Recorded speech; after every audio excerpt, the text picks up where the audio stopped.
अब देखो, अभी जो हम लोग का टॉपिक चल रहा था वो टॉपिक चल रहा था वेव मोशन, है कि नहीं।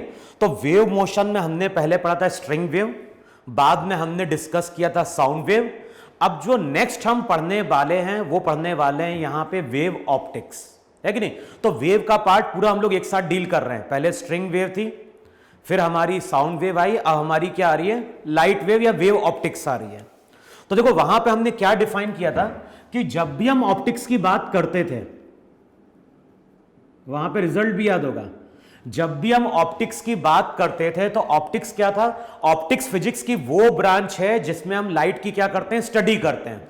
और यहां पे जब हम लाइट की स्टडी करते हैं तो ऑप्टिक्स को हमने दो पार्ट में डिवाइड किया था।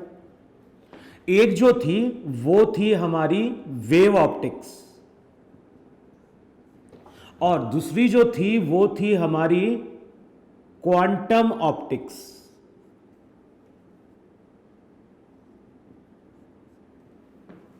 तो एक थी हमारी वहां पे वेव ऑप्टिक्स और दूसरी थी वहां पे हमारी क्वांटम ऑप्टिक्स। अच्छा, जब हम वेव ऑप्टिक्स की बात करते हैं तो यहां पे हम कंसिडर करते हैं लाइट का वेव नेचर। तो जब हम वेव ऑप्टिक्स की बात करते हैं तो वहां पे हम लाइट का वेव नेचर कंसिडर करते थे, और जब हम क्वांटम ऑप्टिक्स की बात करते थे तो वहां पे हम कंसिडर करते थे लाइट का पार्टिकल नेचर। और जो भी पार्टिकल था उस पार्टिकल को हम लोग बोलते थे फोटोन। तो अब आगे अगेन हम क्या कर रहे हैं, ऑप्टिक्स में लाइट की स्टडी करने वाले हैं। पहले हम कंसिडर करेंगे लाइट का वेव नेचर, फिर आगे हम बात करेंगे उन एक्सपेरिमेंट की जहां पे लाइट के हम पार्टिकल नेचर को क्या करते हैं, कंसिडर करते हैं। और जो एग्जाम्पल होता है जहां पे हम पार्टिकल नेचर की बात करते हैं वो होता है फोटो इलेक्ट्रिक इफेक्ट।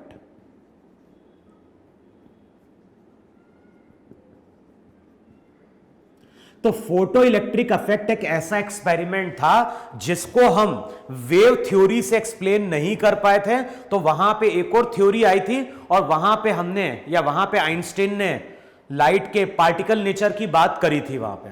सिमिलरली अब हुआ क्या था वहां पे, कैसे हमें मालूम चला कि लाइट का वेव नेचर है।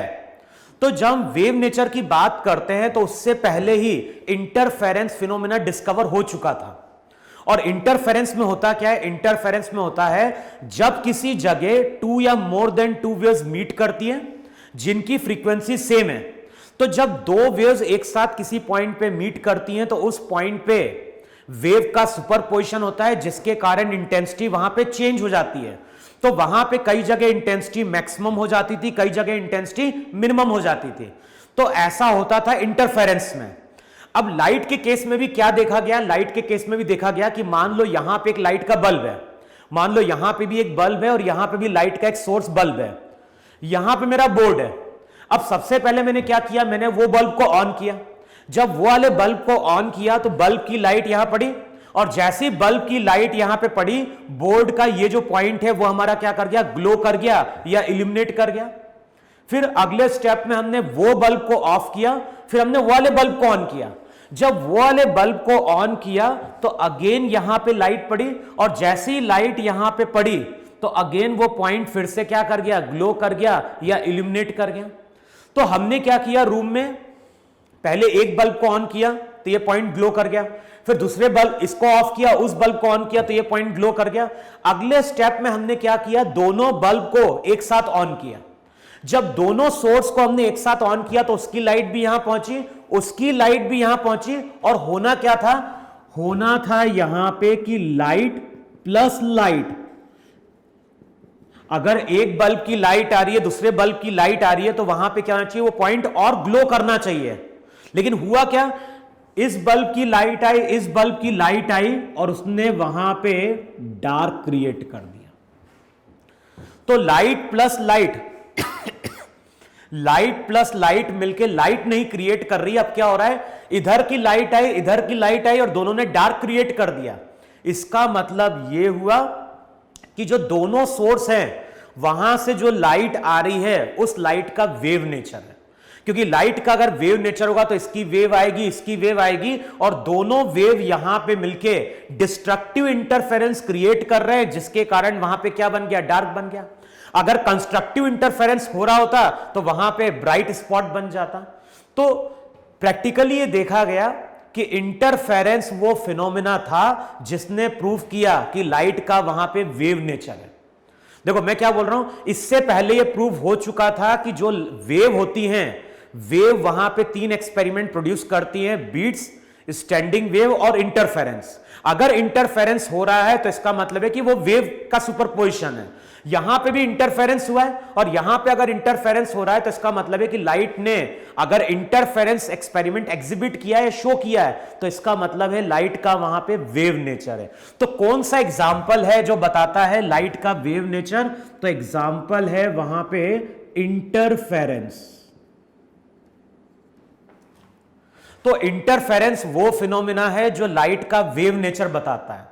फिर आगे पढ़ोगे, आगे एक और एक्सपेरिमेंट आता है पोलराइजेशन, और पोलराइजेशन बताता है कि लाइट का अगर वेव नेचर है तो वेव नेचर कैसा है, लॉन्गिट्यूडनल है या ट्रांसवर्स है। ट्रांसवर्स में क्या होता है, वेव जिस डायरेक्शन जाती है उसके परपेंडिकुलर वाइब्रेशन होते हैं। लॉन्गिट्यूडनल में क्या होता है, वेव जिस डायरेक्शन में जाती है उसी डायरेक्शन में क्या होते हैं, वाइब्रेशन होते हैं वहां पे। तो पोलराइजेशन फिनोमिना था जिसने बाद में प्रूव किया कि लाइट का वेव नेचर तो है, लेकिन वेव नेचर भी कौन सा है, ट्रांसवर्स वेव नेचर है। क्लियर? तो अभी हम लोग बात करने जा रहे हैं वहां पे वेव ऑप्टिक्स की, और वेव ऑप्टिक्स में हम ट्रीट करेंगे लाइट के वेव नेचर को। वैसे तो क्या है, वैसे तो अभी तक लाइट का नेचर क्लियर नहीं है। कुछ एक्सपेरिमेंट ऐसे होते हैं जहां पे हम लाइट के पार्टिकल नेचर को लेके चलते हैं, कुछ एक्सपेरिमेंट ऐसे होते हैं जिनका एक्सप्लेनेशन वेव नेचर से आता है। तो हम लोग वहां पे मान के चलते हैं कि लाइट का ड्यूअल नेचर है। एक्सपेरिमेंट के अकॉर्डिंग हम लाइट का पार्टिकल या फिर वेव नेचर वहां पे क्या कर लेते हैं, कंसिडर कर लेते हैं।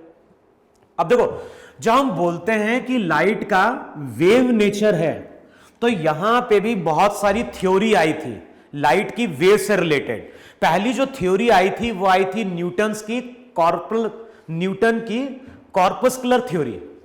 जो पहली थ्योरी आई थी वो आई थी न्यूटन की कॉर्पस्कुलर थ्योरी।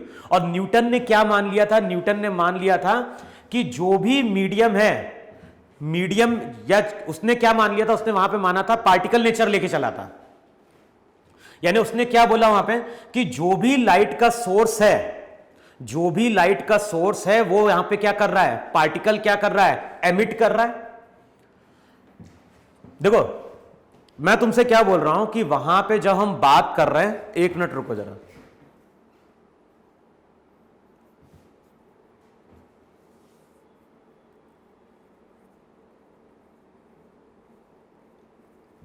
देखो मैं तुम्हें क्या बोल रहा हूं कि जो भी लाइट है, जब हम बात करते हैं वहां पे लाइट के वेव नेचर की, तो मैंने क्या बोला, वहां पे बहुत सारी थ्योरी आई थी।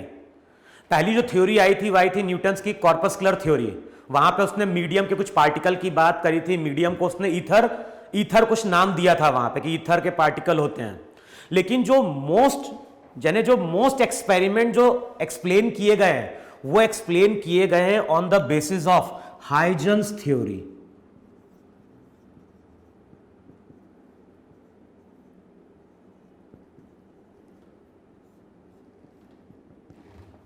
तो जो वेव नेचर था, वेव नेचर के बारे में बहुत सारी थ्योरी आई है, लेकिन जो मेजर डेवलपमेंट आया था वो आया था हाइजेंस की वेव थ्योरी से। तो नेक्स्ट वहां पे हेडिंग डालो, वहां पे हाइजेंस वेव थ्योरी। इसकी थ्योरी से बहुत सारे एक्सपेरिमेंट हमने वहां पे क्या किए, एक्सप्लेन किए। तो हेडिंग डालो वहां पे हाइजेंस वेव थ्योरी। हमें न्यूटन की थ्योरी से मतलब नहीं है क्योंकि वो थ्योरी एक्सप्लेन नहीं कर पाई थी कुछ एक्सपेरिमेंट। तो हेडिंग डालो वहां पे हाइजेंस वेव थ्योरी।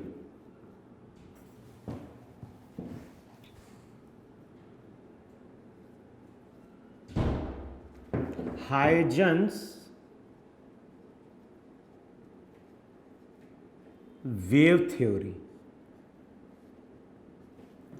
अब इसके कुछ पॉइंट्स हैं, उन पॉइंट्स को नोट डाउन कर लो, और इन पॉइंट से रिलेटेड आईआईटी में क्वेश्चन आ चुका है। तो पहला पॉइंट लिखो वहां पे, Huygens assume that the body emits light in the form of wave. तो फर्स्ट पॉइंट उसमें क्या है, Huygens assume that the body emits light, जो भी बॉडी है बॉडी लाइट एमिट करती है in the form of wave. फिर नेक्स्ट पॉइंट लिखो वहां पे, each point source of a light, each point source of a light is the centre of disturbance. Each point source of a light, each point source of light is the centre of disturbance from which waves are spread in all the direction। तो each point source of light is a center of disturbance from which waves spread in all direction। The locus of all the particles of the medium vibrating in the same phase at a given instant is called a wave front। तो देखो जो first point है, first point उसने क्या बोला, first point उसने बोला कि जो भी लाइट का सोर्स होता है वो लाइट एमिट करता है in the form of wave. फिर नेक्स्ट पॉइंट उसने क्या बोला, नेक्स्ट पॉइंट उसने बोला कि जो भी लाइट का सोर्स है, जो भी लाइट का सोर्स है वो वहां पे क्या है, वो है वहां पे सेंटर ऑफ डिस्टर्बेंस। तो जब भी हम किसी लाइट के सोर्स की बात करेंगे वो वहां पे डिस्टर्बेंस क्रिएट करेगा, और वो जो डिस्टर्बेंस रहेगा वो सभी डायरेक्शन में लाइट की स्पीड से क्या करेगा, प्रोपोगेट करेगा वहां पे। अब वहां पे हमने एक एक्सपेरिमेंट परफॉर्म किया था स्ट्रिंग के केस में, तो वहां पे याद होगा स्प्रिंग ब्लॉक सिस्टम था, और स्प्रिंग ब्लॉक सिस्टम को हमने वहां पे नंबर ऑफ आइडेंटिकल स्ट्रिंग से कनेक्ट किया था। स्ट्रिंग आइडेंटिकल थी, सब में टेंशन सेम था, सब में म्यू भी, सबके लिए मास पर यूनिट लेंथ भी सेम था। तो वहां पे v को हमने बोला था √T/μ, और v सबके लिए वहां पे सेम था। अब वहां पे हमने क्या डिफाइन किया था, वहां पे हमने डिफाइन किया था कि ये जो स्प्रिंग ब्लॉक सिस्टम है ये यहां पे डिस्टर्बेंस क्रिएट करता है, और जैसे ये डिस्टर्बेंस क्रिएट करता है तो मीडियम में वेव क्या करती है, प्रोपोगेट करती है। अगर हम बात कर रहे हैं T0 टाइम की, तो T0 वहां पे टाइम पीरियड है, किसका टाइम पीरियड है, वन कंप्लीट ऑसिलेशन का। तो वहां पे याद होगा जब वन ऑसिलेशन कंप्लीट होता था तो वेव कितना डिस्टेंस ट्रेवल करती थी, वेव ट्रेवल करती थी v इंटू T0। या तो T टाइम पीरियड बोल दो और T0 वहां पे टेंशन बोल दो। तो जितनी भी स्ट्रिंग थी सब में टेंशन सेम था, सबके लिए मास पर यूनिट लेंथ भी वहां पे क्या था, सेम था। तो टेंशन सबके लिए सेम है, मास पर यूनिट लेंथ भी वहां पे क्या है, सेम है। अब इक्वेशन जो आती है, इक्वेशन वहां पे आती थी डिस्प्लेसमेंट की या डिस्टर्बेंस की, वो आती थी v इंटू टी। तो जैसे ये ब्लॉक वन साइकिल कंप्लीट करता है, यहां पे भी डिस्टर्बेंस कितना आगे बढ़ेगा, v इंटू टी, यहां पे भी v इंटू टी, यहां पे भी v इंटू टी। तो इस तरह से वहां पे डिस्टर्बेंस आगे बढ़ता था। देखो था कि नहीं था वहां पे, इस तरह से वहां पे डिस्टर्बेंस आगे बढ़ा था। देखो है कि नहीं वहां पे। अब वहां पे मैंने क्या बोला था, वहां पे मैंने बोला था कि लैम्डा रेडियस का, यहां पे जो डिस्टेंस था वो था लैम्डा, और मैंने क्या बोला, मैंने बोला लैम्डा रेडियस का वहां पे एक सर्कल ड्रॉ करो। बताओ लैम्डा रेडियस का अगर मैं सर्कल ड्रॉ करूंगा तो सब में बताओ इस तरह से एक वेव बन गई है कि नहीं बन गई है वहां पे।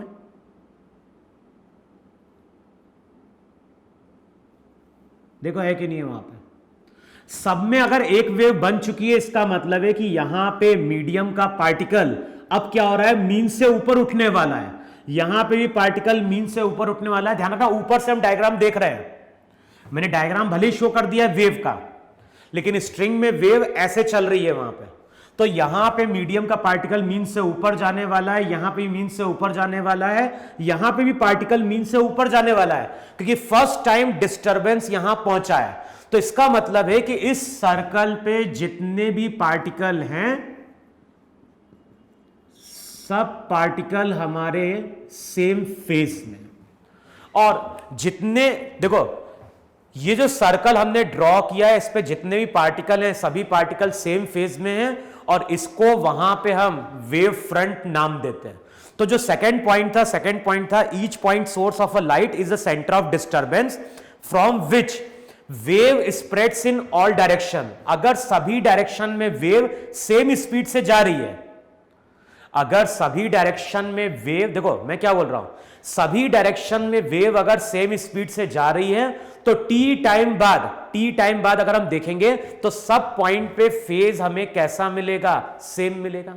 इसका मतलब यह हुआ कि अगर हमारे पास एक लाइट का सोर्स है एस, अब जैसे ही हम इस लाइट के सोर्स को ऑन करेंगे, जैसे ही यहां पे हम लाइट के सोर्स को ऑन करेंगे, लाइट सभी डायरेक्शन में क्या होगी, प्रोपोगेट करना स्टार्ट करेगी। जैसे ही हम लाइट के सोर्स को ऑन करेंगे, लाइट सभी डायरेक्शन में प्रोपोगेट करना स्टार्ट करेगी। और कैसे स्टार्ट करेगी, सेम स्पीड से स्टार्ट करेगी। तो वन कंप्लीट साइकिल बाद अगर देखोगे तो उसने डिस्टेंस ट्रेवल किया होगा c इंटू टी, है कि नहीं। और अगर हम कोई जनरल टी टाइम की बात करेंगे तो जनरल टी टाइम में लाइट हर डायरेक्शन में c into T distance travel कर चुकी होगी वहां पे। अब ध्यान रखना है, वहां पे अगर ये लाइट का सोर्स है और यहां पे लाइट को ऑन किया है तो लाइट हर डायरेक्शन में प्रोपोगेट कर रही है। और मैंने क्या बोला है, अगर सब डायरेक्शन में स्पीड सेम है तो टी टाइम बाद हम क्या करेंगे, सी टी रेडियस का एक स्फीयर ड्रॉ करेंगे। ध्यान ना, डिस्टर्बेंस हर डायरेक्शन में गया है तो हमने सी टी रेडियस का वहां पे एक स्फीयर ड्रॉ किया है। अब स्फीयर के जितने भी पार्टिकल्स होंगे, इस स्फीयर के जितने भी पार्टिकल होंगे, ये सभी पार्टिकल हमारे सेम फेज में होंगे। क्लियर। तो फर्स्ट पॉइंट था each point source of a light is the centre of disturbance from which wave spreads in all direction. The locus of all the particles of the medium vibrating in same phase at a given instant is called wave front। तो इस sphere को हम लोग नाम देते हैं वहां पे वेव फ्रंट।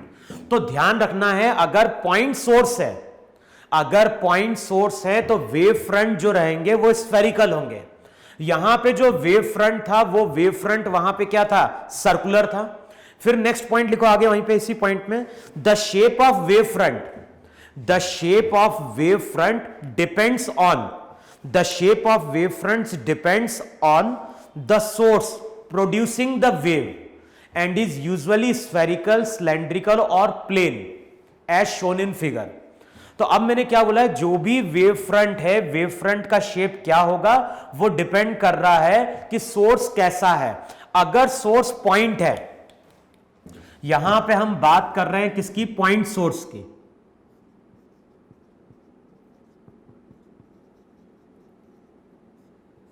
तो अगर पॉइंट सोर्स है तो जो वेव फ्रंट रहेगा उसका शेप वहां पे स्फेरिकल होगा। लेकिन अगर पॉइंट सोर्स की जगह हम बात करें वहां पे किसकी, एक लाइन सोर्स की,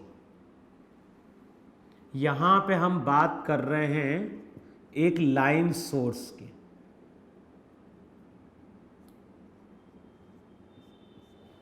अब बताओ, जो लाइन सोर्स होगा इसका मतलब है कि जो भी लाइट है वो तो इस डायरेक्शन में क्या होगी, प्रोपोगेट करेगी वहां पे। अब लाइन सोर्स की अगर बात कर रहे हैं तो लाइट इस तरह से प्रोपोगेट कर रही है। अब हम क्या करेंगे, टी टाइम बाद वहां पे सी टी रेडियस का एक सिलेंडर ड्रॉ करेंगे। अगर हम टी टाइम बाद देखेंगे तो टी टाइम बाद वहां पे हम क्या कर रहे हैं, वहां पे हम सी टी रेडियस का एक सिलेंडर ड्रॉ कर रहे हैं। अच्छा, अब मैंने क्या बोला है, लाइट सभी डायरेक्शन में सेम स्पीड से प्रोपोगेट कर रही है। तो टी टाइम बाद यहां पे जितने भी पार्टिकल होंगे, ये सभी पार्टिकल हमारे सेम फेज में होंगे। तो यहां पे जो वेव फ्रंट रहेगा उसका शेप कैसा होगा, सिलेंड्रिकल होगा। लेकिन अब देखो, जब हम सनलाइट की बात करते हैं तो सन भी कैसा है, सन भी एक पॉइंट सोर्स है। अगर हम सन की बात करें तो सन भी एक पॉइंट सोर्स है और उसका जो वेव फ्रंट रहेगा वो इस तरह शेप में बढ़ता जाएगा। अब बताओ डिस्टेंस अगर बहुत बढ़ता जाए, अगर हम सन की बात करें तो सन अर्थ से बहुत लार्ज डिस्टेंस पे, और बताओ डिस्टेंस अगर बहुत लार्ज होगा तो ये जो स्फीयर रहेगा वो एक तरह से प्लेन वेव फ्रंट बन जाएगा। तो अब याद क्या रखना है, अगर सोर्स हमारा लार्ज डिस्टेंस पे, अगर सोर्स है कैसा, एट लार्ज डिस्टेंस, अगर सोर्स हमारा लार्ज डिस्टेंस पे होगा तो ध्यान रखना जो वेव फ्रंट रहेंगे वो प्लेन रहेंगे। क्लियर इतना पे? तो पहला पॉइंट क्या था? पहला पॉइंट था कि जो भी लाइट का सोर्स है वो लाइट एमिट करता है in the form of wave. फिर नेक्स्ट पॉइंट क्या निकल के आ रहा है, जो भी लाइट का सोर्स है वो सेंटर ऑफ डिस्टर्बेंस है। जैसे हम लाइट को ऑन करेंगे डिस्टर्बेंस हर डायरेक्शन में प्रोपोगेट करेगा। टी टाइम बाद वहां पे हम स्फीयर ड्रॉ कर दें, सिलेंडर ड्रॉ कर दें या फिर प्लेन लें, तो वहां पे हमें वो पार्टिकल्स मिलेंगे जो सेम फेज में होंगे, और जितने ही पार्टिकल सेम फेज में होते हैं उनको वहां पे हम वेव फ्रंट बोलते हैं। वेव फ्रंट का शेप स्फेरिकल होगा, सिलेंड्रिकल होगा या प्लेन होगा, वो डिपेंड कर रहा होगा कि लाइट के किस सोर्स ने वो वेव वहां पे क्या करी है, क्रिएट करी है वहां पे। अब नेक्स्ट जो पॉइंट आता है, लिखो वहां पे, each point on a wave front, each point on a wave front is a source of new disturbance called secondary wavelet. Each point on a wavefront, each point on a wavefront is a source of new disturbance called secondary wavelets.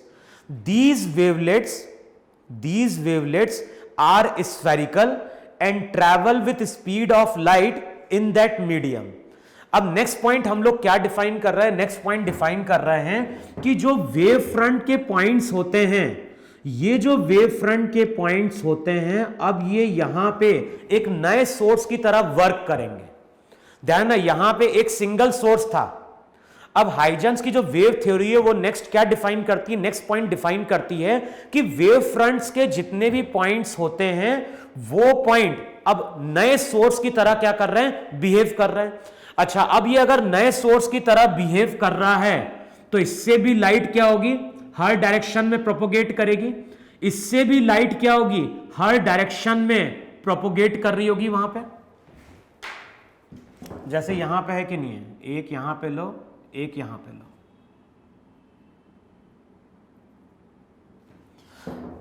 अब मैंने क्या बोला यहां पे कि ये जो wave front का पॉइंट है, अब ये यहां पे एक नए सोर्स की तरह वर्क करेगा। अब ये अगर ये नए सोर्स की तरह वर्क करेगा तो इसका भी क्या होगा, इसकी भी वेव क्या होगी, हर डायरेक्शन में प्रोपोगेट करेगी। टी डैश टाइम बाद वहां पे क्या करो, एक और स्फीयर ड्रॉ कर दो। इसका जो रेडियस लेंगे उसका रेडियस लेंगे c इंटू टी डैश।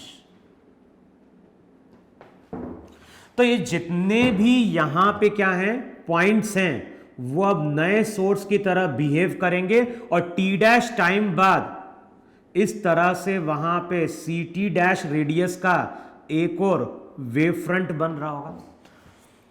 अब नेक्स्ट पॉइंट लिखो वहां पे, मैं फिर से रिपीट कर रहा हूं, each point on a wave front is a source of new disturbance called secondary wavelet. These wavelets are spherical and travel with speed of light in that medium. और ध्यान है, लाइट आगे की ओर जा रही है तो हम आगे का शेप कंसिडर करेंगे, पीछे की ओर लाइट प्रोपोगेट नहीं कर रही है। नेक्स्ट पॉइंट लिखो वहां पे, the forward envelope of the secondary wavelet at any instant gives the new wave front. तो ये क्या था, ये वेव फ्रंट था। ये जो नया स्फीयर बना ये हमारा क्या था, सेकेंडरी वेवलेट थी। अब हम क्या बोल रहे हैं, फिर से इसको रिपीट कर लो वहां पे, each point on a wave front is a source of new disturbance called secondary wavelet. ये सेकेंडरी वेवलेट थी। अब इस सेकेंडरी वेवलेट ने भी क्या किया है, वेव फ्रंट फॉर्म किया। अब वेव फ्रंट का हमें फॉरवर्ड एनवलप कंसिडर करना है।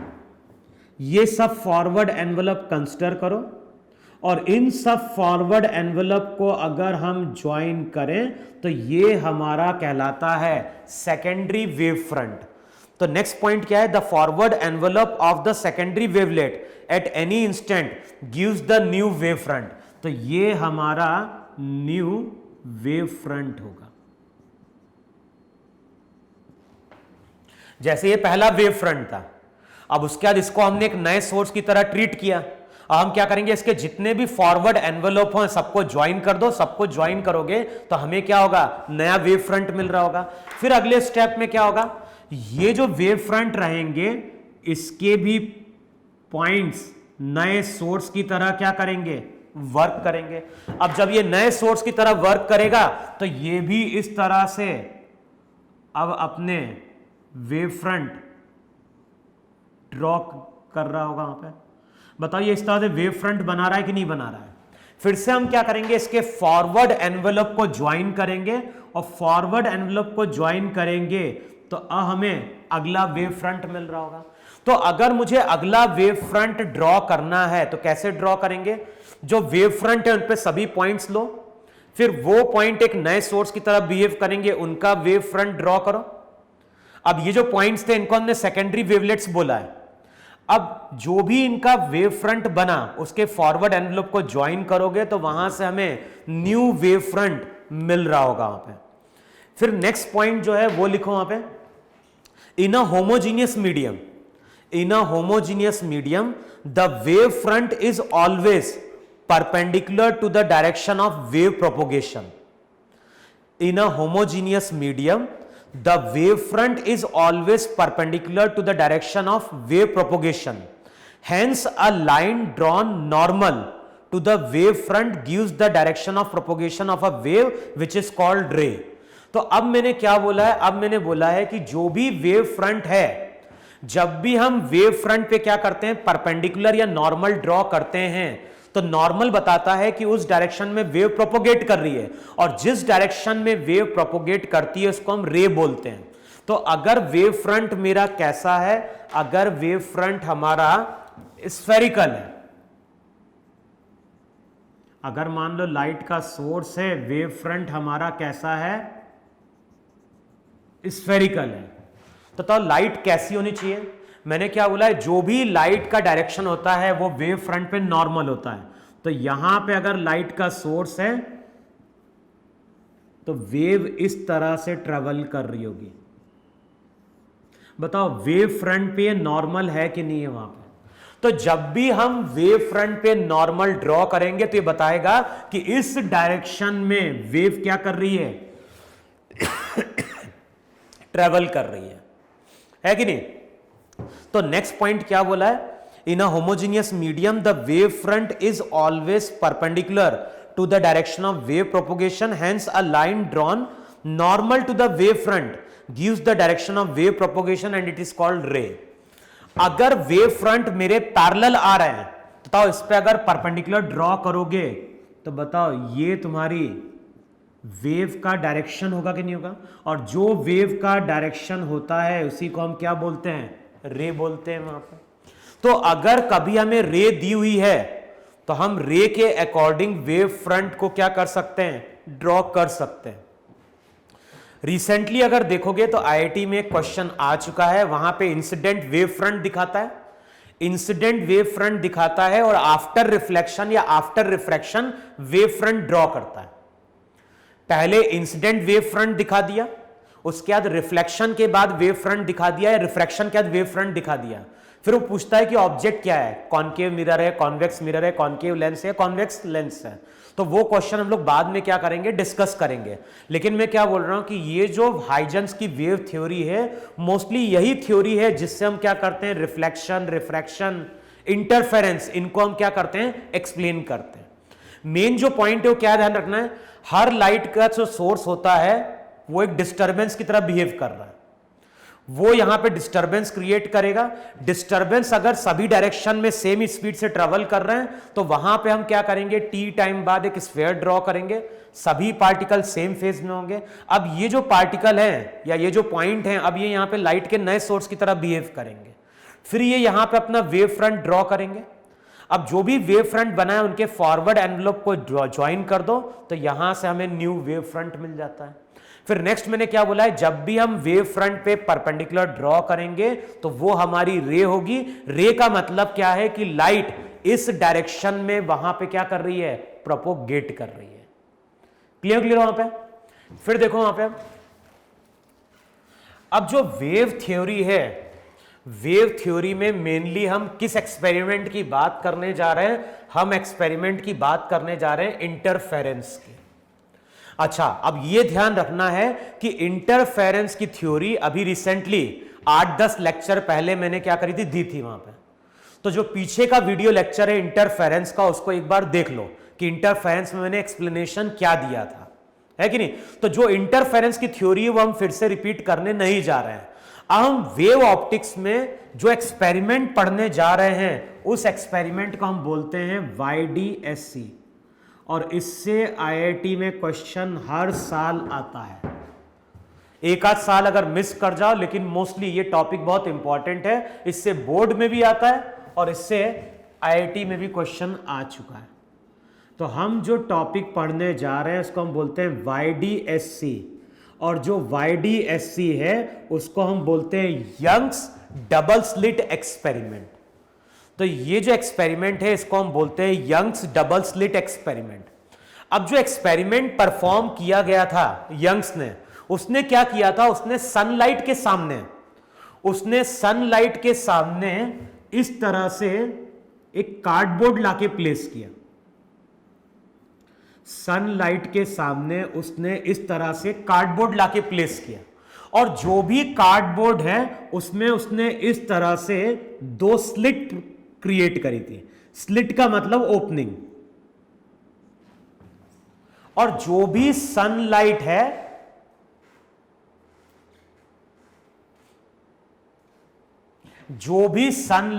सनलाइट वहां पे लार्ज डिस्टेंस से आ रही है, तो ये पैरेलल होगी कि नहीं होगी। वहां पे वेव फ्रंट जो रहेंगे, वेव फ्रंट तो इस तरह से पैरेलल रहेंगे। सनलाइट की हम बात कर रहे हैं, सनलाइट की अगर हम बात कर रहे हैं तो जो सोर्स है, सोर्स लार्ज डिस्टेंस पे, तो वेव फ्रंट पैरेलल होंगे। इन पे परपेंडिकुलर ड्रॉ करोगे तो ये वेव या फिर रे होगी। अब इसके सामने हमने कार्डबोर्ड लाके प्लेस किया है जिसमें हमने 2 स्लिट क्रिएट करी थी।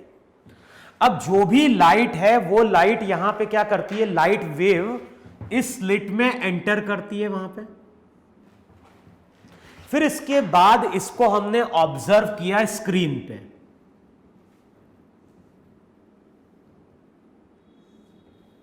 और जब स्क्रीन पे हम ऑब्जर्व करते हैं, ये यहां पे क्या है, 2 स्लिट्स हैं कार्डबोर्ड में। स्लिट्स का मतलब ओपनिंग क्रिएट करी थी।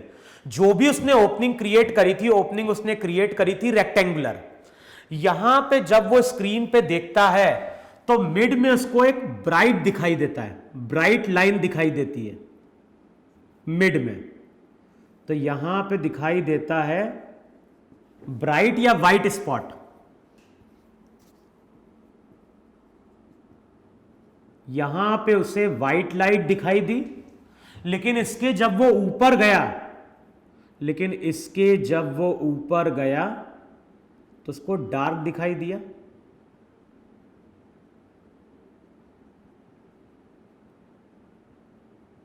फिर यहां पे उसको कलर्ड फ्रिंज दिखी, यहां पे डार्क दिखाई दिया। फिर उसको यहां पे कलर्ड फ्रिंज दिखाई दी, फिर उसको डार्क दिखाई दिया। फिर यहां पे उसको कलर्ड फ्रिंजेस दिखाई दी।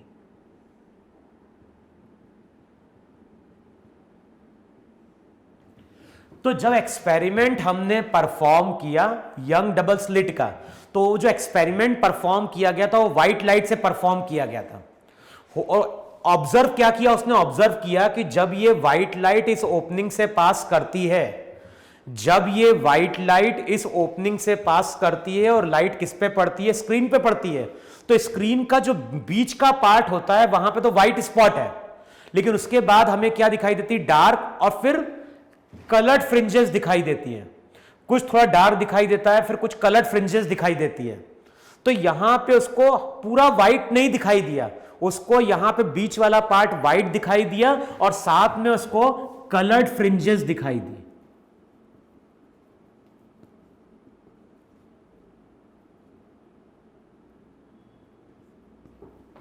तो जब एक्सपेरिमेंट उसने परफॉर्म किया था किसके साथ, व्हाइट लाइट के साथ, तो वहां पे उसको बीच वाला स्पॉट व्हाइट दिखाई दिया था और साथ में उसको दिखाई दी थी वहां पे कलर्ड फ्रिंजेस, है कि नहीं। और ये एक्सपेरिमेंट प्रूव करता है कि वहां पे लाइट का क्या हुआ है, इंटरफेरेंस हुआ है, जिसके कारण वहां पे हमें क्या दिखाई दे रही है, कलर्ड फ्रिंजेस दिखाई दे रही है वहां पे। तो आगे इसको हम एक्सप्लेन करेंगे कि कलर्ड फ्रिंजेस क्यों बनी है वहां पे। क्योंकि जब हम व्हाइट लाइट की बात करते हैं तो जो व्हाइट लाइट होती है वो 7 कलर से मिलके बनी है। जब हम व्हाइट लाइट की बात करते हैं तो 7 कलर से मिलके बनी है। वीव,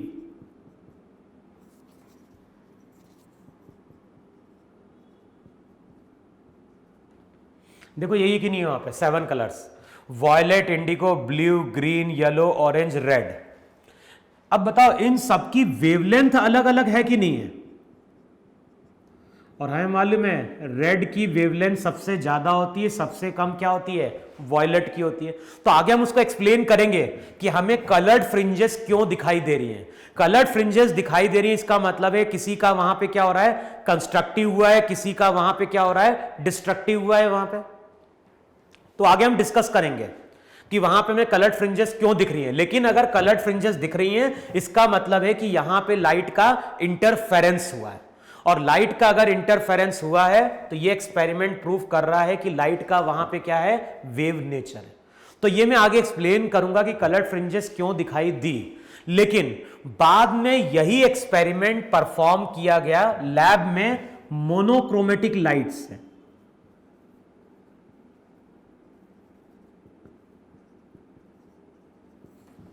बाद में हमने यही एक्सपेरिमेंट परफॉर्म किया था किससे, मोनोक्रोमेटिक लाइट से।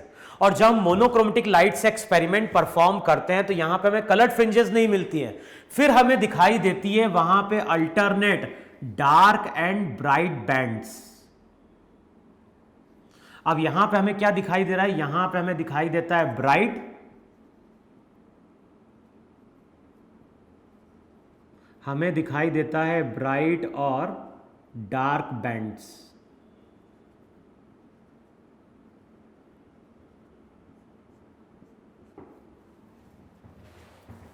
तो यहां पे जब हम स्क्रीन की बात करते हैं तो स्क्रीन पे वहां पे अल्टरनेट क्या था, अल्टरनेट डार्क और ब्राइट बैंड्स मिल रहे थे।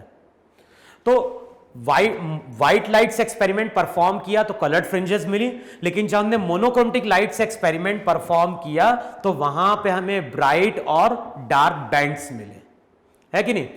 अब ये जो ब्राइट अल्टरनेट डार्क और ब्राइट बैंड्स मिलते हैं उन्हीं को वहां पे हम लोग क्या बोलते हैं, फ्रिंजेस बोलते हैं। तो हम लोग जो एक्सपेरिमेंट परफॉर्म करेंगे वो परफॉर्म करेंगे मोनोक्रोमेटिक लाइट से। मोनोक्रोमेटिक लाइट का मतलब है सिंगल कलर की।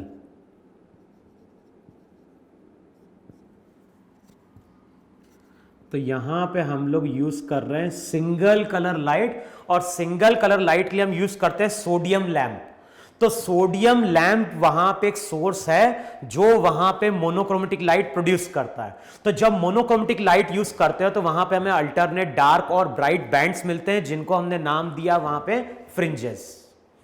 अच्छा, अब इसका जो सेटअप था, सेटअप वहां पे था कि लाइट का एक सोर्स था, और जो भी लाइट का सोर्स है वो लार्ज डिस्टेंस पे, और लाइट सोर्स के सामने हमने वहां पे इस तरह से 2 स्लिट क्रिएट करे। वहां पे हमने कार्डबोर्ड में 2 स्लिट क्रिएट करे थे। तो यहां पे कार्डबोर्ड को देखो, कार्डबोर्ड को अगर हम सामने से देखेंगे तो इस तरह से हमने 2 ओपनिंग क्रिएट करी थी। इस ओपनिंग को हमने नाम दिया था S1 और S2। लेकिन अब इस कार्डबोर्ड को हम सामने से नहीं देख रहे हैं, इसको हम साइड से देख रहे हैं। तो ये तुम्हारा कार्डबोर्ड है, यहां पे हमने 2 ओपनिंग क्रिएट करी है। ये जो ओपनिंग रहती है इसको हम S1 स्लिट बोलते हैं, इसको वहां पे हम S2 स्लिट बोलते हैं। अच्छा, तो ये तो हो गई दो स्लिट। अब इस स्लिट पे यहां से आ रही है लाइट वेव, और जो भी लाइट वेव है वो पैरेलल आ रही है, और ये अगर पैरेलल आ रही है इसका मतलब है कि लाइट का सोर्स बहुत लार्ज डिस्टेंस पे। इस तरह से बताओ वेव फ्रंट है कि नहीं है वहां पे, तो ये हो जाएंगे हमारे वेव फ्रंट। अब जो भी लाइट है, लाइट यहां पे इन दोनों स्लिट से क्या कर रही है, एंटर कर रही है। फिर उसके बाद यहां कहीं हमारा एक स्क्रीन है, और जो भी स्क्रीन है वो यहां पे डी डिस्टेंस पे, जो भी स्क्रीन है, स्क्रीन यहां पे डी डिस्टेंस पे है, और इन दोनों स्लिट के बीच का जो डिस्टेंस है वो हमने 2D क्रिएट किया। तो हमारे पास जो दो स्लिट है उनके बीच का डिस्टेंस 2D है। कुछ बुक में देखोगे तो इनके बीच के डिस्टेंस को वो D से डिनोट करता है, लेकिन मैं यहां पे इसको डिनोट कर रहा हूं किससे, 2D से। तो D भी ले सकते हो, 2D भी ले सकते हो। स्क्रीन जो है ये तुम्हारी स्क्रीन है। अब इस स्क्रीन का जो डिस्टेंस है वो D है, और ये चीज ध्यान रखना, एजम्पशन हमारा है कि D जो है वो बहुत लार्ज है एज कंपेयर टू 2D। अब बाद में हम बताएंगे इससे होगा क्या वहां पर। तो जो भी स्क्रीन है, स्क्रीन को हम लार्ज डिस्टेंस पे लाके क्या करते हैं, प्लेस करते हैं वहां पे। अच्छा, अब ये जो रहेगा ये तो हो गया स्लिट का मिड पॉइंट लो, स्लिट का मिड पॉइंट लो और यहां से ड्रॉ कर दो परपेंडिकुलर। तो ये ध्यान रखना, ये डिस्टेंस d हो गया, ये डिस्टेंस d हो गया। तो जो भी दो स्लिट हैं उसके मिड पॉइंट से हमने एक लाइन ड्रॉ कर दी, किस पे, स्क्रीन पे। अच्छा, अब इस पॉइंट को हमने ओरिजिन मान लिया, इसी को हम यहां पे क्या कर रहे हैं, ओरिजिन मान रहे हैं। ये पॉइंट मेरा ओरिजिन है। अब होता क्या है, यहां कहीं हमने एक पॉइंट लिया P, यहां कहीं एक पॉइंट लो P। अच्छा, P पॉइंट की अगर बात करोगे तो अब होगा क्या, जो लाइट यहां पे एंटर करी है वो लाइट अब हर डायरेक्शन में प्रोपोगेट करेगी, जो लाइट यहां पे एंटर कर रही वो भी हर डायरेक्शन में प्रोपोगेट करेगी। और होगा क्या, इस सोर्स की जो लाइट रहेगी वो अब P पॉइंट पे पहुंच रही होगी, और S2 स्लिट से जो लाइट एंटर कर रही है वो भी कुछ टाइम बाद P पॉइंट पे पहुंच रही होगी। तो P पॉइंट पे कितनी वेव पहुंच रही है, तो हम बोलेंगे P पॉइंट पे दो लाइट वेव पहुंच रही है। अच्छा, अब मैं अगर तुमसे बोलता हूं कि कैपिटल D, देखो जो दो स्लिट्स हैं उनके बीच का डिस्टेंस बहुत स्मॉल है, लेकिन कैपिटल D बहुत लार्ज है।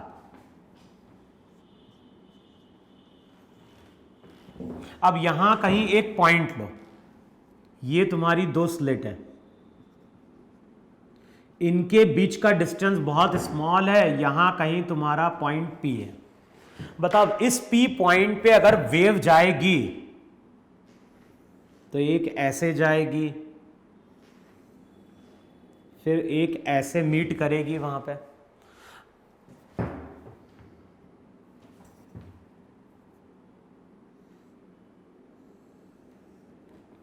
देखो है कि नहीं वहां पे, इसको ड्रॉ कर लेना वहां पे, इस तरह से आएगा। अब होता क्या है, हम लोग वहां पे बोलते हैं कि अगर ये डिस्टेंस बहुत स्मॉल है और ये डिस्टेंस बहुत लार्ज है, तो उस केस में ये दोनों लाइन मेरी वहां पे पैरेलल हो जाती है। और ये दोनों लाइन अगर हमारी पैरेलल है, इसका मतलब है कि अब यहां से इस पे परपेंडिकुलर ड्रॉ कर दो। अब परपेंडिकुलर ड्रॉ करोगे तो इसके बाद का डिस्टेंस तो सेम होगा, लेकिन ये जो रहेगा ये यहां पे पार्ट डिफरेंस आ जाएगा। तो सेम चीज यहां पे है, यहां से जब दो वेव्स P पॉइंट पे पहुंचती है, ये डिस्टेंस बहुत लार्ज है तो इनको पैरेलल मान लो। इसका मतलब है कि अब यहां से इस पे हम परपेंडिकुलर ड्रॉ कर देंगे। और जब हम परपेंडिकुलर ड्रॉ करेंगे तो अब इनके बीच का पाथ का डिफरेंस है। तो S1 से भी वेव P पॉइंट पे पहुंच रही है, S2 से भी वेव P पॉइंट पे पहुंच रही है, लेकिन इन दोनों वेव्स के बीच में पाथ का डिफरेंस है। पाथ के डिफरेंस के कारण वहां पे क्या होगा, फेज का डिफरेंस आ जाता है, और फेज डिफरेंस के कारण उस पर्टिकुलर पॉइंट पे इंटेंसिटी क्या होती है, चेंज हो जाती है। तो रिजल्ट वहां पे याद होगा, एक तो हमने एम्पलीट्यूड के टर्म में लिखवाया था, एम्पलीट्यूड वहां पे क्या लिखवाया था, रिजल्टेंट एम्पलीट्यूड था वहां पे under root A1 square plus A2 square plus 2A1 A2 cos theta. अगर हमारे पास दो वेव्स है जिनका एम्पलीट्यूड अलग अलग है, और जब ये वेव्स यहां पे मीट करती है तो चेक करो, यही हमारा रिजल्टेंट एम्पलीट्यूड था कि नहीं था वहां पर, under root A1 square plus A2 square plus वहां पे था 2A1 A2 cos phi. Intensity के टर्म में याद होगा वहां पे था I1 प्लस I2 प्लस twice of root I1 I2 into cos phi. इसका मतलब है कि जब दोनों वेव्स यहां पहुंचेगी तो दोनों के बीच में पाथ का डिफरेंस होगा, पाथ के डिफरेंस के कारण वहां पे फेज आता है, और याद होगा फेज का फॉर्मूला था 2 pi by lambda into delta x. तो जब यहां पे दो वेव्स मीट करेगी तो उनके बीच में पाथ का डिफरेंस है, पाथ के डिफरेंस के कारण फेज का डिफरेंस आएगा, और फेज डिफरेंस के कारण अब उस पर्टिकुलर पॉइंट पे इंटेंसिटी क्या होगी, चेंज हो जाएगी। अगर cos फाई की वैल्यू 1 आ गई, अगर cos फाई की वैल्यू 1 आ गई तो इंटेंसिटी मैक्सिमम हो जाएगी या कंस्ट्रक्टिव हो जाएगा। तो वहां पे याद है हमने क्या बोला था कि अगर दो वेव्स यहां पे मीट कर रही है और पाथ डिफरेंस किस फॉर्म में आता है, अगर पाथ डिफरेंस आता है n लैम्डा के फॉर्म में तो इंटरफेरेंस वहां पे कंस्ट्रक्टिव था। देखो है कि नहीं वहां पे, और अगर पाथ डिफरेंस किस फॉर्म में आ रहा है, 2n minus 1 into lambda by 2 के फॉर्म में आ रहा है। यहां पे n 0 से स्टार्ट होता था, यहां पे n 1 से स्टार्ट होता था, तो 2n माइनस 1 लैम्डा बाई 2 के फॉर्म में अगर पाथ डिफरेंस होगा तो वहां पे इंटरफेरेंस डिस्ट्रक्टिव होगा, और डिस्ट्रक्टिव होगा तो यहां पे लाइट की इंटेंसिटी क्या होगी, मिनिमम हो जाएगी।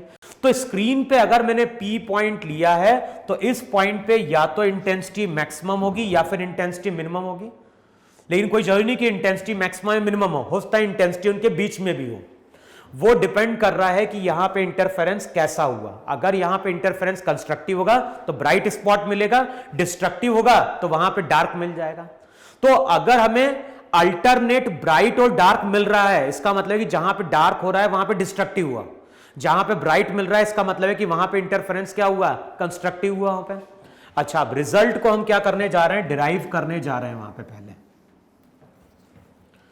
सबसे पहला जो हम रिजल्ट डिराइव करने जा रहे हैं वो रिजल्ट डिराइव करने जा रहे हैं फ्रिंज की पोजीशन का। तो मान लो जो भी फ्रिंज है, जो भी बैंड है वो बैंड P पॉइंट पे बन रहा है, जो भी बैंड है बैंड हमारा P पॉइंट पे आ रहा है, और P पॉइंट का मैंने डिस्टेंस मान लिया वहां पे कितना, y। अब देखो दो तरीके हैं। सबसे पहला तरीका क्या है, वहां पे ज्योमेट्री से पाथ डिफरेंस कैलकुलेट कर देना। अगर देखोगे तो ये डिस्टेंस वहां पे d है कि नहीं, तो चेक करो। अगर ज्योमेट्री से देखोगे तो ज्योमेट्री से तुम बोलोगे S1P का स्क्वायर, S1P का स्क्वायर क्या देगा वहां पे, d square plus y minus D का होल स्क्वायर देगा वहां पे। सिमिलरली S2P से जो लाइट वहां पहुंची तो उसको लिखोगे S2P का होल स्क्वायर, ये हो जाएगा, इसको यहां पे ज्वाइन करो जरा।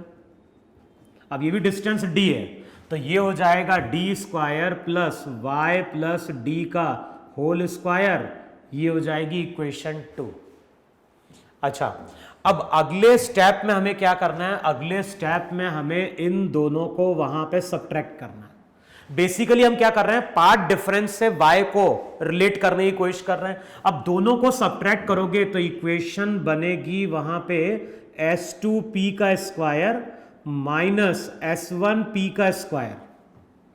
अच्छा, a square minus B square, पहले तो उसको चेक करो, ये डी स्क्वायर कैंसिल आउट होगा, वाई स्क्वायर कैंसिल आउट होगा, तो यहां पे बनेगा 2yd माइनस 4yd, तो चेक करो वहां पे 4yd बन रहा होगा।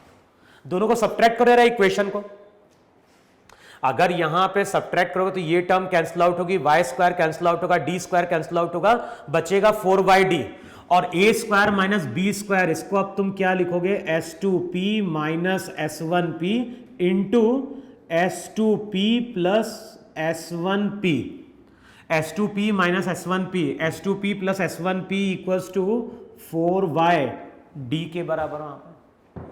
अब बताओ S2p माइनस S1p, बताओ क्या है, S2p माइनस S1p, बताओ ये पार्ट डिफरेंस है कि नहीं है वहां पे, तो इसको लिखो डेल्टा x। तो जो लाइट यहां पे पहुंची है उनके बीच का पार्ट डिफरेंस वहां पे क्या हो गया, डेल्टा x हो गया। अच्छा, अप्रोक्सीमेशन हम क्या ले रहे हैं, हम अप्रोक्सीमेशन ले रहे हैं कि S2p S1p के इक्वल है, और ये डिस्टेंस अगर बहुत स्मॉल है, ये डिस्टेंस बहुत लार्ज है, तो ट्रायंगल कुछ ऐसा बन रहा है कि नहीं बन रहा है। लेकिन हम ये मान के चल रहे हैं कि ये डिस्टेंस कैसा है, स्मॉल है। अगर y स्मॉल होगा तभी हम बोल पाएंगे वहां पे। तो अगर ये डिस्टेंस कैसा है, बहुत स्मॉल है, अगर y की वैल्यू स्मॉल हुई तब तो हम ये बोल सकते हैं कि ये डिस्टेंस और ये डिस्टेंस सेम होगा।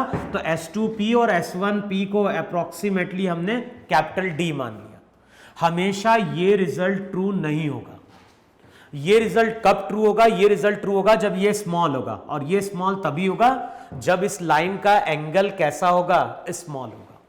तो अगर स्मॉल है तो वहां पे हम S2p और S1p को क्या मान लेंगे, D, तो ये हो जाएगा twice of D equals to 4yd। अगले स्टेप में y की वैल्यू क्या हो जाएगी, y की वैल्यू हो जाएगी d/2d इंटू डेल्टा x। तो ये हमारी पोजीशन है। इस पोजीशन पे या तो ब्राइट फ्रिंज फॉर्म होगी या फिर इस पोजीशन पे क्या होगी, डार्क फ्रिंज फॉर्म होगी। वो किस पे डिपेंड कर रहा है, वो डिपेंड कर रहा है पाथ डिफरेंस पे। लेकिन मैंने क्या बोला, ये मैंने बोला है कि ये फॉर्मूला अप्रोक्सीमेटली है। हमेशा इस फॉर्मूले को अप्लाई नहीं कर पाएंगे। ये फॉर्मूला तभी एप्लीकेबल हो पाएगा जब ये एजम्पशन हमारा एप्लीकेबल होगा। ये एजम्पशन तभी वैलिड होगा जब y मेरा वहां पे क्या होगा, स्मॉल रहेगा। तो आगे हम कुछ क्वेश्चन सॉल्व करेंगे तो वहां पे हम देखेंगे कि कब ये फॉर्मूला अप्लाई कर पाएंगे और कब ये फॉर्मूला अप्लाई नहीं कर पाएंगे। तो अब मैंने क्या बोला, y जो रहेगा वो हो जाएगा d/2d इंटू क्या हो गया, डेल्टा x हो गया। अब यहां पे अगर ब्राइट फ्रिंज फॉर्म हो रही होगी तो डेल्टा x की वैल्यू पुट कर देंगे वहां पे, है कि नहीं। अच्छा, दूसरा जो मेथड है, इस फॉर्मूले को साइड में लिख के रख लो। फॉर्मूला क्या निकल के आ रहा है, फॉर्मूला निकल के आ रहा है y equals to d/2d into delta x। देखो है कि नहीं वहां पे। फिर वहां पे देखो यार, जो नेक्स्ट तरीका है कैलकुलेट करने का वो क्या है वहां पे। तो मैंने क्या बोला है, ये दोनों लाइन मेरी पैरेलल है, यहां से मैंने परपेंडिकुलर ड्रॉ कर दिया तो ये क्या हो गया, डेल्टा x पार्ट डिफरेंस। अच्छा, वहां पे मेरा ये दोनों लाइन पैरेलल है, तो ये जो एंगल है ये एंगल मान लो थीटा। ये एंगल अगर थीटा मानोगे तो यहां से एक और लाइन ड्रॉ करो। ये दोनों लाइन पैरेलल है तो ये भी पैरेलल होगी, तो ये एंगल भी क्या होगा, थीटा हो जाएगा वहां पे। अच्छा, अब चेक करो, ये थीटा 90 माइनस थीटा 90, तो चेक करो ये आ रहा है थीटा, और ये अगर थीटा है तो इक्वेशन वहां पे बन रही है साइन थीटा किसके बराबर, साइन थीटा हो गया परपेंडिकुलर अपॉन हाइपोटेनियस के बराबर वहां पे। देखो है कि नहीं है वहां पे। अच्छा, अब कई बार इस फॉर्मूले को हम यूज करते हैं जब वहां पे हमें कैलकुलेट करना होता है नंबर ऑफ फ्रिंजेस। तो नंबर ऑफ फ्रिंजेस अगर कैलकुलेट करना है तो वहां पे 2d गिवन होगा। हम डेल्टा x की डिफरेंट वैल्यू पुट करते जाएंगे। कंस्ट्रक्टिव की बात कर रहा है तो n लैम्डा के फॉर्म में पुट करेंगे, डिस्ट्रक्टिव की बात कर रहा है तो क्या था 2n minus 1 into lambda by 2 के फॉर्म में पुट करेंगे। कब तक वैल्यू पुट करेंगे? जब तक साइन थीटा 1 को क्रॉस नहीं करता है। जैसे ही साइन थीटा 1 को क्रॉस करेगा, इसका मतलब है कि मैक्सिमा और मिनिमा अब हम अटेन नहीं कर पाएंगे। तो एक तो ये फॉर्मूला एप्लीकेबल होता है जब हमें नंबर ऑफ मैक्सिमा और मिनिमा वहां पे काउंट करना होता है। दूसरा, अब मैं अगर तुमसे बोलता हूं कि ये एंगल स्मॉल है, अब ये हमें कैलकुलेशन में पता चलेगा कि एंगल स्मॉल है कि नहीं है। अब बताओ वहां पे अगर ये एंगल स्मॉल हुआ, अगर थीटा वहां पे स्मॉल हुआ, तो उस केस में sine theta approximately tan theta बन जाता है। तो साइन थीटा को अप्रोक्सीमेटली टेन थीटा लिखो, टेन थीटा हो गया डेल्टा एक्स बाई 2d। अब टेन थीटा को क्या लिखोगे? टेन थीटा को लिखो वहां पे y अपॉन d। तो टेन थीटा, देखो टेन थीटा को लिखो वहां पे परपेंडिकुलर अपॉन बेस, तो टेन थीटा को y बाय डी लिखोगे तो फिर से वैल्यू निकल के आएगी d by 2d into delta X. अब ये क्या बता रहा है? ये बता रहा है उस फ्रिंज की पोजीशन। लेकिन मान लो हमने डेल्टा एक्स की वैल्यू पुट की होती, मान लो हमने डेल्टा एक्स की वैल्यू पुट करी होती, 2d की वैल्यू पुट करते और एंगल मान लो हमारा 30 डिग्री निकल के आता, तो एंगल अगर 30 डिग्री आएगा तो साइन थीटा टेन थीटा के बराबर होगा क्या? नहीं होगा। तो उस केस में हम क्या करेंगे? पहले साइन थीटा मिलेगा, फिर साइन थीटा से हम क्या करेंगे? टेन थीटा की वैल्यू कैलकुलेट करेंगे, फिर फॉर्मूला अप्लाई करेंगे y बाय डी, तब जाके हमें वहां पे एग्जैक्ट वैल्यू मिलेगी। यहां पे हमने अप्रोक्सीमेशन लिया है कि एंगल स्मॉल होगा तो साइन थीटा टेन थीटा के बराबर है, तब जाके ये मिला।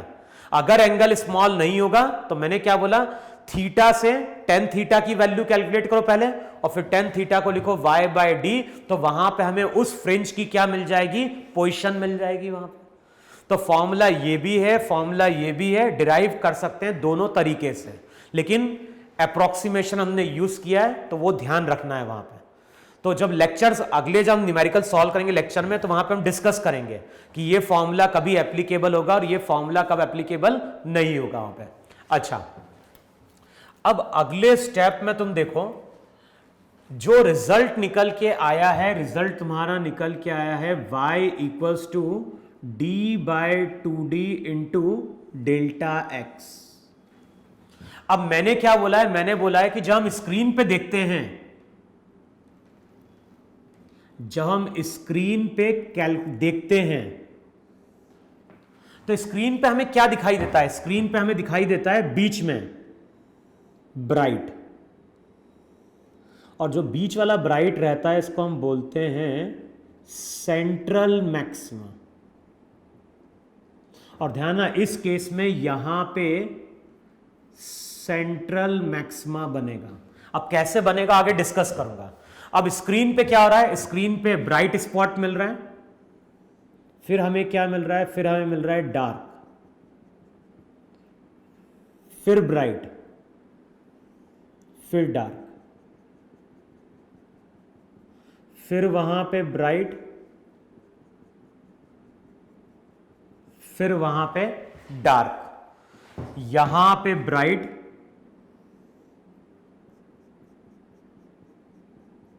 फिर हो गया डार्क, फिर ब्राइट, फिर वहां पे डार्क।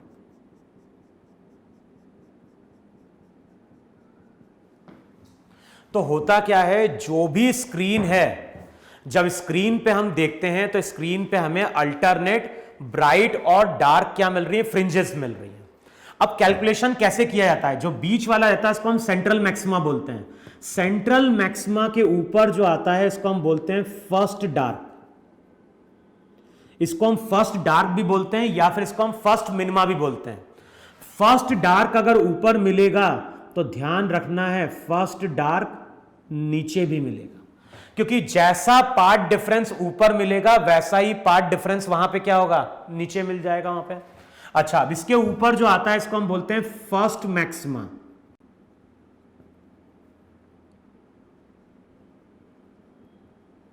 फर्स्ट मैक्सिमा अगर ऊपर मिलेगा तो फर्स्ट मैक्सिमा नीचे भी मिलेगा।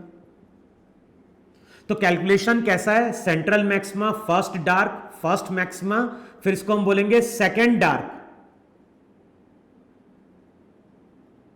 फिर इसको हम क्या बोलेंगे, सेकेंड ब्राइट, सेकेंड ब्राइट या फिर सेकेंड मैक्सिमा। तो इस तरह से वहां पे हम क्या करते हैं, काउंटिंग करते हैं। अब हमें बताना है ब्राइट फ्रिंज की पोजीशन, तो लिखो वहां पे पोजीशन ऑफ ब्राइट फ्रिंजेस। अच्छा, ब्राइट फ्रिंज की अगर पोजीशन होगी तो पार्ट डिफरेंस एन लैम्डा के फॉर्म में होगा वहां पे, और एन की वैल्यू कहां से स्टार्ट होती है, 0 1 2 3 से स्टार्ट होती है।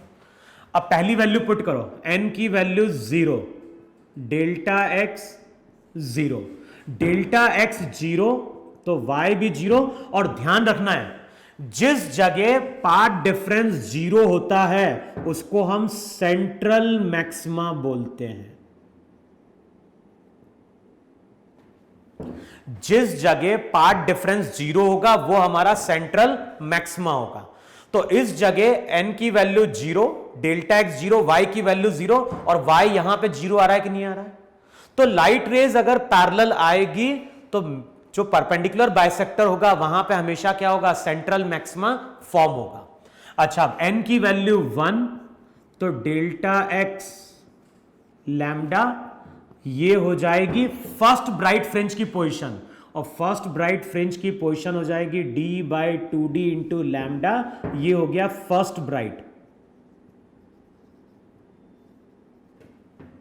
फिर n की value 2, delta x equals to 2 lambda, second bright fringe d/2d 2 lambda, इसको बोल दो सेकेंड ब्राइट। तो इस तरह से वहां पे हम काउंट करेंगे, सेंट्रल मैक्सिमा, फर्स्ट ब्राइट, फिर सेकेंड ब्राइट, थर्ड ब्राइट। मान लो अगर क्वेश्चन में बोल रहा हूं फिफ्थ ब्राइट फ्रिंज की पोजीशन क्या है, अगर क्वेश्चन में बोल रहा है फिफ्थ ब्राइट की पोजीशन क्या है, तो अगर फिफ्थ ब्राइट कैलकुलेट करना है तो वहां पे क्या लिखेंगे, d/2d, और यहां पे 5 लैम्डा पुट कर देंगे। अब ध्यान रखना है, distance between two consecutive bright fringe, distance between two consecutive bright fringe, उसको हम बोलते हैं फ्रिंज विड्थ। तो नेक्स्ट टर्म लिख लो वहां पे फ्रिंज विड्थ। और फ्रिंज विड्थ को हम क्या डिफाइन कर रहे हैं, फ्रिंज विड्थ को हम डिफाइन कर रहे हैं distance between two consecutive maxima, और ये डिस्टेंस कैलकुलेट किया जाता है सेंटर टू सेंटर। तो ये जो सेंटर टू सेंटर डिस्टेंस होता है उसको हम फ्रिंज विड्थ बीटा बोलते हैं।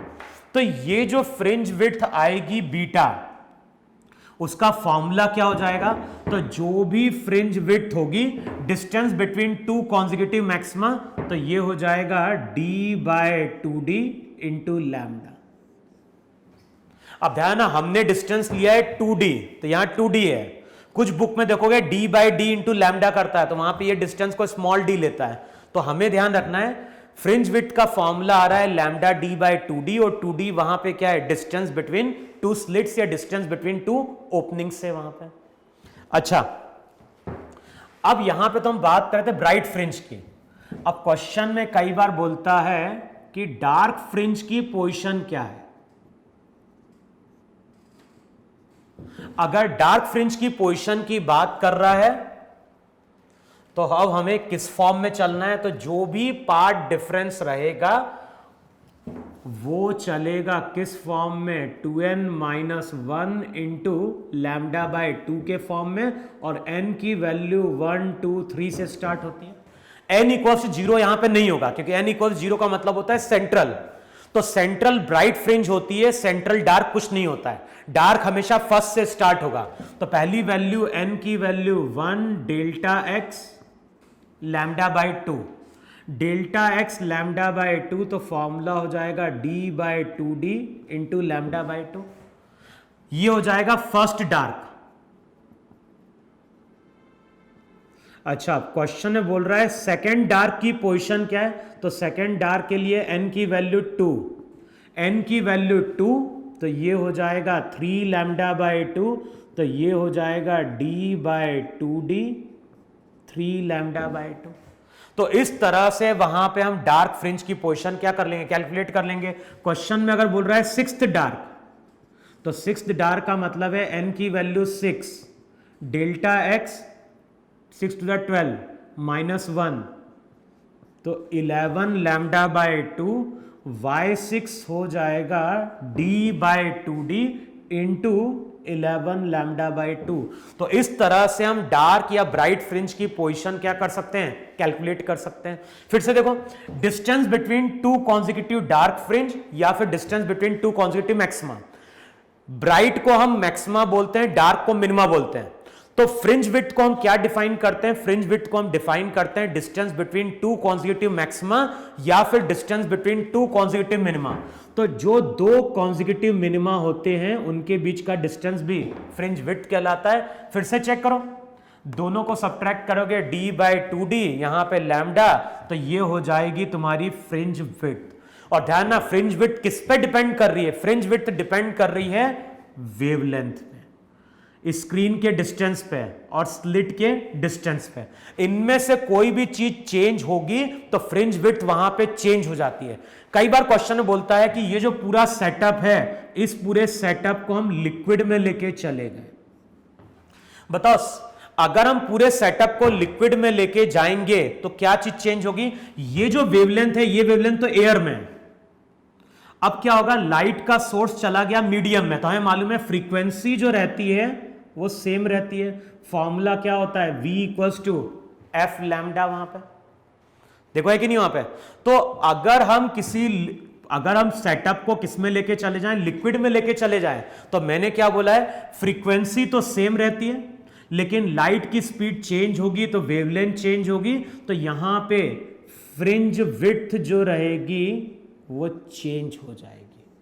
और कैसे कैलकुलेट करेंगे वहां पे, v0/λ0 किसके बराबर, Vm/λm के बराबर। तो लैम्डा m वहां पे होगी मीडियम में वेवलेंथ। तो हम वहां पे फ्रीक्वेंसी को इक्वेट करेंगे, v0 और vm को हम रिलेट कर सकते हैं। वहां पे v0 लाइट की स्पीड एयर में, म्यू से क्या करोगे, म्यू से वहां पे इसको c0 लिख दो। वहां पे लाइट की स्पीड एयर में, लाइट की स्पीड मीडियम में। रिफ्रैक्टिव इंडेक्स उस लिक्विड का म्यू दिया होगा, तो म्यू को लिखोगे speed of light in air upon speed of light in medium. तो cm की जगह तुम क्या लिख दोगे, c0/μ इंटू लैम्डा m।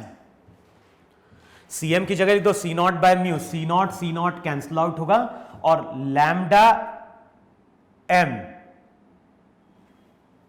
देखो चेक करो, लैम्डा m की वैल्यू क्या हो जाएगी वहां पे, देखो वैल्यू है कि नहीं, फ्रीक्वेंसी को इक्वेट करो, c0/λ0, ये हो जाएगा cm/λm। अगले स्टेप में हम लैम्डा m को क्या लिख सकते हैं, लैम्डा m को हम लिख सकते हैं λ0 इंटू cm/c0। और cm/c0 का मतलब होता है λ0/μ। तो लैम्डा m की वैल्यू पुट करोगे तो वहां पे फ्रिंज विड्थ हमारी क्या होगी, चेंज हो जाएगी। लिख लिया। तो जो भी फ्रिंज विड्थ है वो डिपेंड कर रही है स्क्रीन के डिस्टेंस पे, स्लिट के डिस्टेंस पे और वेवलेंथ पे। वेवलेंथ किस पे डिपेंड कर रहा है, मीडियम पे। तो इस तरह क्वेश्चन पूछा जा चुका है। अगर सेटअप को हम किसी लिक्विड में लेके चले गए तो वेवलेंथ चेंज होगी, क्योंकि फ्रीक्वेंसी चेंज नहीं होती, फ्रीक्वेंसी हमेशा प्रॉपर्टी ऑफ सोर्स होती है। और ध्यान, अभी YDSC की थ्योरी कंप्लीट नहीं हुई है। अभी जो लेक्चर था उसमें हमने बेसिकली हाइजेंस की वेव थ्योरी की बात करी और हमने ये देखा कि अगर ब्राइट फ्रिंज होगी या फिर डार्क फ्रिंज होगी तो उसकी पोजीशन हम कैसे लोकेट कर सकते हैं, है कि नहीं। तो अभी लेक्चर को मैं यहीं पे एंड कर रहा हूं। जो अगला लेक्चर आएगा तो अगले लेक्चर में हम इससे रिलेटेड पहले कुछ न्यूमेरिकल सॉल्व करेंगे। हम वहां पे देखेंगे कि कैसे हम नंबर ऑफ मैक्सिमा काउंट करेंगे कि कितने मैक्सिमा बन रहे हैं, कितने मिनिमा बन रहे हैं, कब ये फॉर्मूला अप्लाई करेंगे और कब ये फॉर्मूला अप्लाई नहीं करेंगे, है कि नहीं। तो पहले हम इससे रिलेटेड कुछ क्वेश्चन सॉल्व करेंगे, फिर आगे हम इसको और आगे थ्योरी बढ़ाएंगे। थ्योरी में क्या होगा, लाइट अगर पैरेलल नहीं आ रही, लाइट किसी एंगल पे आएगी तो क्या होगा, किसी एक के आगे अगर हमने ग्लास की स्लैब इंट्रोड्यूस कर दी तो क्या हो गया। फिर बाद में हम बात करेंगे फ्रिंज का शेप कैसा होगा, फ्रिंज का शेप सर्कुलर होगा, स्ट्रेट होगा या फिर हाइपरबोला होगा। तो वो सब चीजें आगे हम लोग क्या करेंगे, डिस्कस करेंगे। अभी तुम्हें केवल करना क्या है, हाइजेंस की वेव थ्योरी पढ़नी है और इंटरफेरेंस का इंट्रोडक्शन, और साथ में ये फॉर्मूला एक बार रिवाइज करके देख लो। तो नेक्स्ट जो लेक्चर आएगा उसमें हम इसी को ही वहां पे क्या करेंगे, कंटिन्यू करेंगे। तो नोट डाउन करो इसको जरा वहां पे।